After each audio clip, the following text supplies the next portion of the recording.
Join me as I dig deep and challenge myself to uncover the habits that might be sabotaging my financial freedom. Financial freedom, the ultimate goal for many of us. It's the ability to live life on our own terms, pursue our passions, and enjoy the fruits of our labor without the burden of financial stress. But here's the thing, achieving financial freedom isn't just about working hard or getting lucky. It's about making conscious choices that align with our goals. And unfortunately, many of us might be sabotaging our own efforts without even realizing it. One of the biggest financial saboteurs is fear. Fear of investing, fear of taking risks, or fear of making the wrong decisions. This fear can lead us to play it safe, sticking to what we know and understand, even if it means missing out on potential opportunities for growth. Another common behavior that can hold us back is excessive spending. We've all been there. We see something we want, and we convince ourselves that we need it, even if it means breaking the bank. But the truth is, every dollar we spend on wants rather than needs is a dollar that could be working towards our financial freedom. Then there are the procrastinators, those of us who put off financial planning and decision making until tomorrow, or next week, or next month. We might feel overwhelmed by the complexity of it all, or we might just not want to face the reality of our current financial situation. But the longer we put it off, the more we're likely to miss out on opportunities to build wealth and achieve our goals. And finally, there are the perfectionists.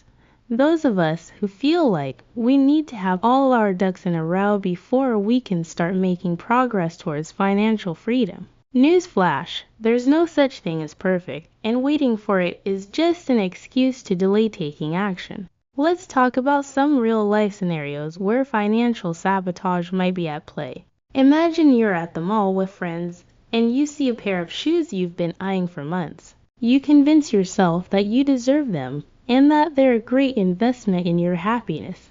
But the truth is, those shoes are a want, not a need, and the money you spend on them could be going towards your financial goals. Or imagine you're stressed out about work, and you turn to retail therapy to take your mind off things. You buy yourself a new gadget or a fancy coffee, telling yourself it's worth it because you need a break. But in reality, you're just using emotional spending to avoid dealing with the root of the problem. Another common scenario is when we're not budgeting or tracking our expenses. We might feel like we're doing okay, but the truth is, we have no idea where our money is going, and that's a recipe for financial disaster. And then there are the times when we're not planning for the future. We might be stuck in the present, focusing on our immediate needs and wants without thinking about the long-term implications of our financial decisions. But the truth is, financial freedom requires a long-term perspective, and that means making sacrifices and taking calculated risks to achieve our goals. So what's the most critical insight or realization that can change our perspective on financial freedom? For me, it's the understanding that our mindset and attitude towards money are just as important as our financial strategies. We can have all the right tools and knowledge in the world, but if we're not in the right mindset, we'll never achieve our goals. It's about recognizing that financial freedom is a journey, not a destination, and that it requires patience, discipline, and self-awareness to get there. It's also about understanding that financial freedom is not just about the numbers. It's about the freedom to live life on our own terms, to pursue our passions, and to make a positive impact on the world. It's about recognizing that our financial decisions have consequences, not just for ourselves, but for our loved ones, our communities, and the planet as a whole. And finally, it's about taking ownership of our financial lives, rather than blaming circumstances or waiting for someone else to fix our problems. In conclusion, achieving financial freedom requires a deep understanding of our own behaviors and mindsets, and a willingness to make changes to achieve our goals. It's not about being perfect or having all the answers. It's about being aware of our own financial sabotage and taking proactive steps to overcome it.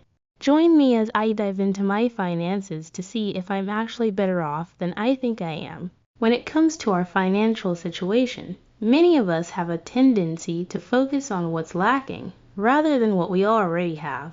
We might compare ourselves to others or worrying about not being able to afford that new car or dream vacation. But what if I told you that you might be financially better off than you realize?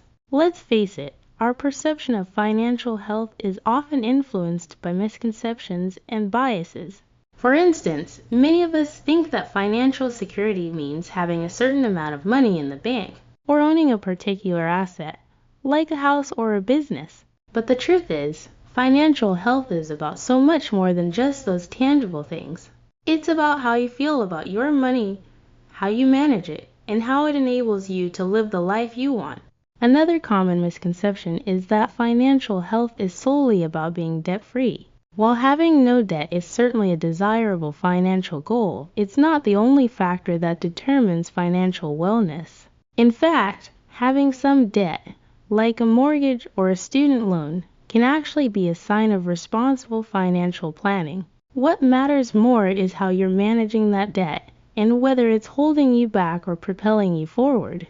We often get caught up in comparing ourselves to others, whether it's our friends, family members, or even social media influencers. But the truth is, nobody knows what's really going on behind closed doors.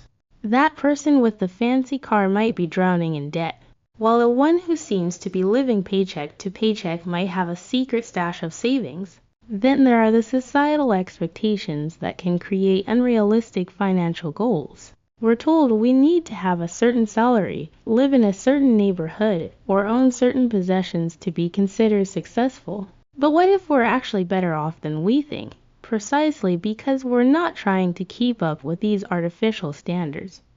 So, what contributes to true financial well-being? For one, it's about having a clear understanding of your budget and being able to prioritize your spending. It's about building an emergency fund, investing in your future, and making conscious lifestyle choices that align with your values. It's about living below your means, but still allowing yourself to enjoy the fruits of your labor. When you start to focus on these factors, you might be surprised at how financially well off you actually are. You might realize that you're already doing many things right, and that with a few tweaks, you could be living an even more financially fulfilling life. You might discover that you're already ahead of the game, and that your financial worries are more about mindset than reality. For example, did you know that the majority of millionaires in the US are not heirs or lottery winners, but rather people who've built their wealth through careful budgeting, savings, and investments? This goes to show that financial success is more within reach than we often think, and that it's not just reserved for the lucky few.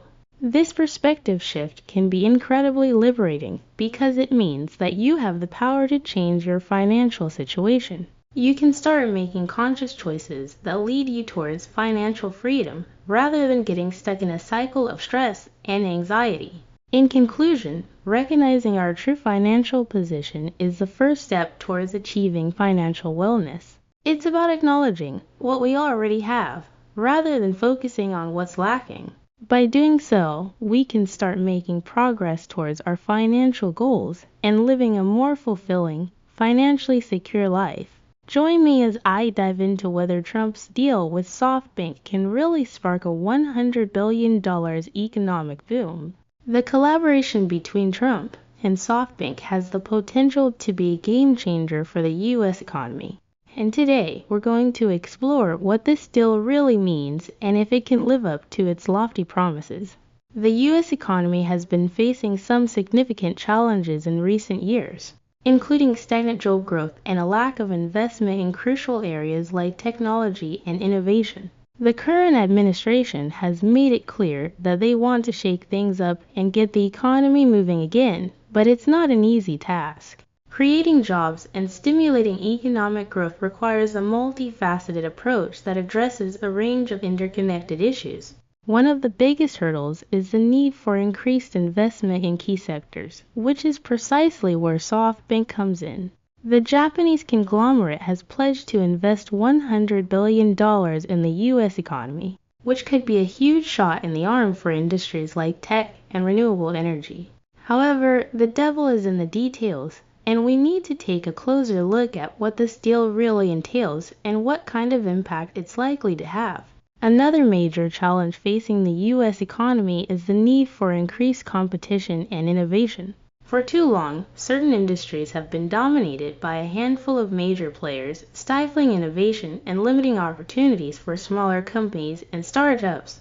This deal with SoftBank has the potential to shake things up and create new opportunities for entrepreneurs and inventors, but it will require careful management and oversight to ensure that it doesn't simply entrench the existing power structures.